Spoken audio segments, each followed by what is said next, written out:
नमस्ते। स्वागत है आप सबका मेरे चैनल सच आपको पता होना चाहिए इन इंडियन लॉ। आज बात करते हैं प्यार की। सबको होता है। जिसको नहीं हुआ हो जाएगा। कोई ना कोई तो आपका भी वेट कर रहा होगा। What is love? आप लोगों के लिए लव क्या है? ज़रूर इसके कमेंट बॉक्स में लिखिएगा और बताइएगा कि लव आखिर आप क्या समझते हो। तो मेरे हिसाब से लव में सबसे पहले आती है रिस्पेक्ट। लड़की को लड़के को देनी चाहिए, लड़के को लड़की को देनी चाहिए। उसके बाद लव के अंदर आता है ट्रस्ट, जो दोनों को एक दूसरे को देना चाहिए। रिस्पेक्ट हो गई, ट्रस्ट हो गया, एंड एक रिश्ता। लव तो तभी होगा ना जब आप उसको एक्चुअली में अपना रिश्ता समझोगे। हम्म, तो ये कुछ चीज़ें हैं जो मेन आती हैं। इसके अलावा जो बाकी चीज़ें हैं उसके बारे में हम बात करते हैं। आप जब किसी को प्यार करते हो ना तो आप उसको गिव एंड टेक में नहीं लोगे। आप उसको समझोगे। उस इंसान की गलती होने के बावजूद भी कहीं ना कहीं आप झुक जाओगे, क्योंकि आप उस इंसान को खोना नहीं चाहते हो। That is love. क्योंकि लव में कोई किसी को खोना नहीं चाहता है। वो किसी भी हद तक, अगर सपोज करो वन साइडेड लव है, लड़की को नहीं पता लड़का उसे प्यार करता है, लेकिन वो लड़का उसकी बहुत एक्स्ट्रा केयर करेगा, उसको हर चीज़ में हेल्प करेगा। वो रात को भी फ़ोन करके बुला रही कि वो आ जाएगा। That is also the part of love. और ये लव बहुत, मतलब वो बेचारा इंसान अकेला कब से आपको प्यार कर रहा है और आपको पता भी नहीं है, और शायद पूरी ज़िंदगी भर नहीं पता चलेगा। शायद कभी एज में बढ़ के आगे जाके जब कहीं कुछ रियलाइज़ होगा, then only you realise okay that is love, that was love. Right, एक हो गया सिंगल लव। दूसरा आता है दोनों का मिला जुला के होने वाला प्यार। अब यहाँ पे दिमाग भी यूज़ हो रहा है, चतुराई पूरी लगाई जा रही है, बुद्धि पूरा इस्तेमाल किया जा रहा है। लड़की ये सोच रही है कि मैं लड़के से कैसे पैसा ऐंठ सकूँ, लड़का ये सोच रहा है मैं कैसे इसका यूज़ कर सकूँ।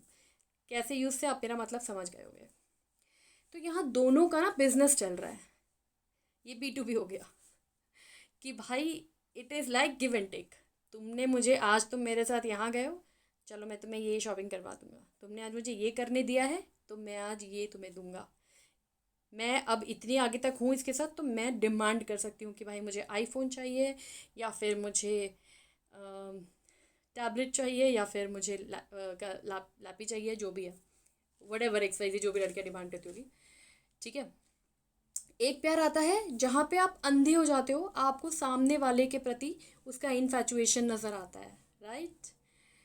तो आप उसकी बॉडी पे, उसके फेस पे, उसकी आंखों पे, उसकी बातों पे मरे जा रहे हो। जब आपको एक टाइम के बाद तो सब कुछ मिल जाता है, देन अल्टीमेटली यू डिसाइड, नहीं यार, she is not my type. I don't want that type of girl, because she is very open, she is very bold, she is like बहुत ज़्यादा खर्चीली है, नहीं घर चला पाएगी। तो भाई ब्रेकअप। ये लड़की भी कर सकती है, लड़का भी कर सकता है, मैं दोनों के लिए कह रही हूँ। ये सिर्फ एक दूसरे को देख के अट्रैक्ट हुए, और वो एक टाइम बिंग तक इनका रिलेशनशिप रहा, जब इनकी इच्छाएं एक दूसरे से भर गई दोनों की, ब्रेकअप हो गया। ये लोग आराम से मूव ऑन हो गए अपने नेक्स्ट टारगेट को लेकर। ठीक है। अब एक प्यार आता है जो बचपन वाला प्यार होता है, जो काफ़ी सारे लोगों को होता ही है मेरे ख्याल से। उसको देख के ही मतलब मन में बटरफ्लाई आने शुरू हो जाते हैं, और लगता है बस एक झलक दिख जाए, उतने में ही बहुत तसल्ली सुकून है। शादी हो ना हो वो बात की बात है। तो वो तो बहुत पुरानी बात है, मेरे ख्याल से 90s के जितने लोग होंगे उनको उस टाइम पे ऐसा ही प्यार होता होगा कि शक्ल दिख जाए, आते जाते दिख जाए, बस एक बार मुस्कुरा दे, हाय हेलो हो जाए तो बहुत है। It's enough for them.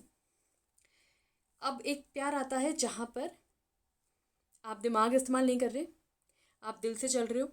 आपको इंसान की 10 कमियां नज़र आती हैं, फिर भी आप उसके अंदर अच्छाई देखते हो। आप इंसान को, उस इंसान को जिसको सब लोग बुरा बोलते हैं, आप चाहते हो कि शायद आप कहीं उसको सुधार दो, या आपके लिए वो अपने अंदर कुछ चेंजेस ले आए। तो वो वाला प्यार अलग होता है, वो जाता है अपनी एक्सट्रीम सीमा पे, जिसका नाम है शादी। कई लोग करते हैं, कई लोग उससे पहले छोड़ के चले जाते हैं कि नहीं हो पाएगा, पेरेंट्स एग्री नहीं होंगे, ये नहीं मानेंगे। मेरा एक सवाल है कुछ ऐसे लोगों से। आपने पसंद से, लड़की ने लड़के ने किसी को पसंद करा, अब वो इतना सीरियस लेवल चला गया, आपका प्यार व्यार बहुत अच्छे से सब कुछ चल रहा है, बढ़िया है, एक दूसरे की मदद भी कर रहे हो, फाइनेंशियली भी हेल्प कर रहे हो एक दूसरे को, मोरल सपोर्ट भी दे रहे हो आप, एक तरीके से मतलब मेंटल सपोर्ट भी दे रहे हो, फैमिली सपोर्ट भी, सब कुछ कर रहे हो। अब अचानक से आप घर में रिश्ता लेके जाते हो, कोई चीज़ जा गए, वहाँ पे कास्ट को लेकर बात आ गई, दहेज पैसे को लेकर बात आ गई, फैमिली का लेवल को लेकर बात आ गई। तो वहाँ पे जब पेरेंट्स ज़िद करने लग जाते हो तो लड़का हो सकता है कई बार पीछे कर जाता होगा कि नहीं, मेरे पेरेंट्स जो करेंगे मुझे वो करना है, या लड़की हो जाती होगी कि नहीं, मैं सभ्य समाज की सभ्य नारी हूँ तो मैं ये नहीं कर सकती क्योंकि मेरे पीछे मेरे और भाई बहन भी हैं। लड़के का भी ये इशू हो सकता है। तो अल्टीमेटली वो वहाँ पे अलग हो जाते हैं। एक प्यार ये भी होता है, और एक प्यार वो होता है जिस प्यार को पाने के लिए आप सबको साइड करके बस उसको ले लेते हो और उसको पा लेते हो, और आपको ज़िंदगी भर अफसोस नहीं होता उस बात का कि मैंने इसके लिए वो स्टैंड लिया था, क्योंकि आप हमेशा उस इंसान के लिए खड़े रहोगे। तो वो डिपेंड करता है कि उस टाइम पे आपके लिए सबसे ज़्यादा आप किसको पसंद कर रहे थे, आपके दिलो दिमाग में क्या चल रहा था, और आपने आज तक उस चीज़ को अगर कंटिन्यू रखा है then that is actually the true love. सच बताऊँ तो कोई डेफिनेशन, एक ऐसी स्पेशल डेफिनेशन नहीं है लव की। लव एक ऐसी चीज़ होता है जो अंधा होता है, बहरा होता है, गूंगा होता है, कुछ भी नहीं होता इसके अंदर।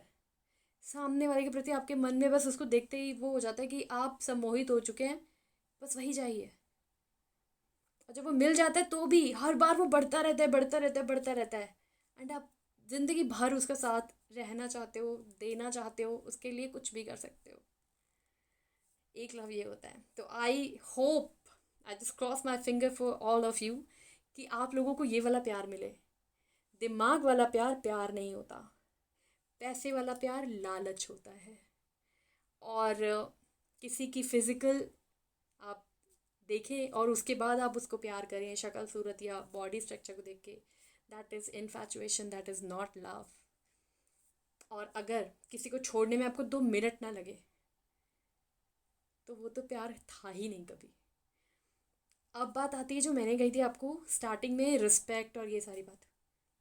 जब आप किसी को प्यार करते हो ना, आप उसे बहुत रिस्पेक्ट देते हो। आपको अच्छा भी नहीं लगेगा कोई और भी उसके लिए नेगेटिव बोल दे। आप शायद उसका मुंह ही तोड़ दो या फिर उससे बात करना बंद कर दो या कुछ भी, एक्सरसाइज, या आपका डिपेंड करता है आपकी यहाँ पे कितना आप उस चीज़ को सीरियसली लेते हो। तो वो वाला प्यार जो होता है, जो बहुत कम होता है, लोगों को समझ नहीं आता है। और प्यार जो ऐसा वाला आपको शुरू में होता है ना, 16 साल से लेकर 25 साल तक जो प्यार आपका होता है, वो प्यार आपको कभी नहीं मिलता। बहुत रेयर लोग होते हैं, बहुत लक्की लोग होते हैं जो उस टाइम पे प्यार को समझ जाते हैं और उसको कंटिन्यू अपने साथ करना चाहते हैं और उसको एक अंजाम तक पहुंचाते हैं और हैप्पीली अपनी मैरिड लाइफ इंजॉय कर रहे होते हैं विद देयर किड्स और देयर फ्यूचर, और जो भी उन्होंने एक्सवाइजी प्लान किया है वो। ज़्यादातर लोग वो होते हैं जो उस टाइम के प्यार को वो उनको मिल ही नहीं पाता, ख़त्म हो चुका होता है। कभी याद में उनकी मेमोरी में रहता है, अच्छा हाँ मैंने तो ये भी इसको भी प्यार किया था, तो वो वाला रहता है। बट वो ख़त्म हो जाता है एक बात के बारे में, एक टाइम के बाद, क्योंकि कोई और उस जगह को फिल कर लेता है। तो प्लीज़ रिक्वेस्ट है मेरी, जब प्यार करें किसी से तो दिमाग ना लगाएं। जब प्यार करें किसी से तो उसको इतना मजबूर ना करें कि वो मतलब आपको पैम्पर ही करता रहे या बात बात पे आपके हिसाब से चले, या फिर आपकी छोटी सोच होने की वजह से कि ये नहीं पहनना, यहाँ नहीं उठना, ये नहीं खाना, वो नहीं चलना, ऐसे नहीं करोगी, वैसे नहीं करोगी, जॉब नहीं करोगी, करोगी, इतना कंट्रीब्यूशन करोगी, इस तरीके से रहोगी। नहीं करना, चाहे लड़की हो या लड़का। देखिए, जिम्मेदारी दोनों में से कोई भी उठा सकता है। आफ्टर मैरिज की बात कर रही हूँ मैं, उन लोगों की जिनको लव हो चुका है, शादी हो गई, सब कुछ हो गया, अब उनके झगड़े हो रहे हैं, कलेश हो रहे हैं घर के अंदर, राइट। कलेश और झगड़े की सबसे पहली वजह क्या होती है? आपस में जब आप लोगों के, दो लोगों के बीच में तीसरा आ जाता है। तो ये दो लोग ही इतने गैप में है, तीसरा और खड़ा कर दिया, ये तो गैप कभी ये वाला फिल ही नहीं हो सकता क्योंकि तीसरा आ गया अब तो। यहाँ तो फिर भी गुंजाइश थी कि ऐसे हो सकते हो, यहाँ गुंजाइश नहीं है, यहाँ पे ये है। तो पहले तो अपने बीच में किसी तीसरे को ना आने दें, क्योंकि जब प्यार हुआ था तो आप दोनों में हुआ था, किसी को पूछ के नहीं हुआ था, राइट। निभाना आपने है, बाहर वाले ने नहीं निभाना। दूसरी बात, रिस्पेक्ट कीजिए अपने पार्टनर को। अगर आपको रिस्पेक्ट चाहिए तो मांग के रिस्पेक्ट कभी मत लीजिए। रिस्पेक्ट एक ऐसी चीज़ है जो खुद ब खुद सामने वाला आपको देता है, और वो तब देगा जब आप भी सामने वाले को रिस्पेक्ट दोगे, क्योंकि रिस्पेक्ट अर्न किया जाता है। खुद से आप बोलो मैं आपको बोलूँ मेरी रिस्पेक्ट करो, आप नहीं करोगे। आप देखोगे क्या इसके अंदर एक्स्ट्रा है, क्या इसने ऐसी चीज़ बताई है जो शायद मेरे को नहीं बताती, मुझे इससे पता लगी है, या इसका वे ऑफ टॉकिंग जो है वो बहुत सॉफ्ट है, पोलाइट है, समझाने की कोशिश कर रही है, तो शायद कहीं आपको हो कि नहीं, लड़की अच्छी है। एग्जाम्पल दे रही हूँ अपना, प्लीज़ उसमें कमेंट उल्टे पुल्टे मत लिखना। तो तीसरी बात ये आती है कि ट्रस्ट। आपका ट्रस्ट का होना बहुत ज़रूरी है, वरना कोई भी बंदा बीच में आके आपका ट्रस्ट ब्रेक कर देगा, रिश्ता ख़त्म हो जाएगा। चौथी बात, कभी अपने दिमाग में ये नहीं लेकर आना कि मुझे रिश्ता तोड़ना है, क्योंकि अब इसका कोई एंड नहीं हो सकता। झगड़े, भाई झगड़े हर शादी में होते हैं, हर प्यार मोहब्बत में होते हैं। फ़र्क सिर्फ इतना होता है, जब आप न्यूली मैरिड होते हो तो आपको इतना नहीं समझ आता, आप एक दूसरे के दूसरे ही दुनिया में बिजी होते हो एक दूसरे के साथ। एक टाइम आने के बाद आपको फील होता है कि यार ये तो बहुत डिमांडिंग है, यार ये तो कुछ नहीं अर्न करता, यार इसके पास इतना दिमाग नहीं है, यार ये ऐसे कैसे होगा, मैं कैसे घर में रहूँगी, इसके पेरेंट्स को नहीं कह सकता, मेरे लिए स्टैंड नहीं ले सकता, बात नहीं कर सकते, घूम नहीं सकते, मतलब बहुत ज़्यादा वो है, कंजूस टाइप का बंदा है। ये सारी चीज़ें आफ्टर मैरिज आपके अंदर से निकलनी शुरू होती हैं। मेरा एक चीज़ मानना है, लोग कहते हैं कि पैसा मायने नहीं रखता। आई एम सॉरी बॉस, मेरे लिए, मैं इस चीज़ को समझती हूँ कि पैसा सबके लिए मायने रखता है। पैसे से आप खुशी खरीद सकते हो, पैसे से आप लोग खरीद सकते हो, पैसे से आप पावर ले सकते हो, पैसे से आपकी बुद्धि बढ़ सकती है, पैसे से लोग आपको रिस्पेक्ट देना शुरू करते हैं, पैसे से आप जहाँ पर बोलते हैं ना, जिसके घर दाने उसके घर के कमले भी सयाने। मतलब जिसके घर में पैसा है वहाँ पागल आदमी भी होगा तो वो भी आप बोलोगे नहीं वो समझदार है, उसने जो बोला सही बोला है। ठीक है, तो ये सारी जो चीज़ें हैं ना, जहाँ पे आपको लगता है कि कमियां ढूंढनी शुरू करोगे अब आफ्टर मैरिज, वो गलत है। ये आपको पहले सोचना चाहिए था। और कभी भी अपने हिसाब से सामने वाले को मोल्ड करने की कोशिश मत करो। दो चीज़ें होंगी, या तो चकनाचूर हो जाएगा, या टूट जाएगा, या मोल्ड तो हो जाएगा लेकिन उसकी शेप बिगड़ चुकी होगी। वो प्यार वाला प्यार नहीं होगा, फिर वो मजबूरी हो जाएगी। ऐसा कुछ करो प्यार में कि आपको भी अच्छा लगे, सामने वाले को भी अच्छा लगे।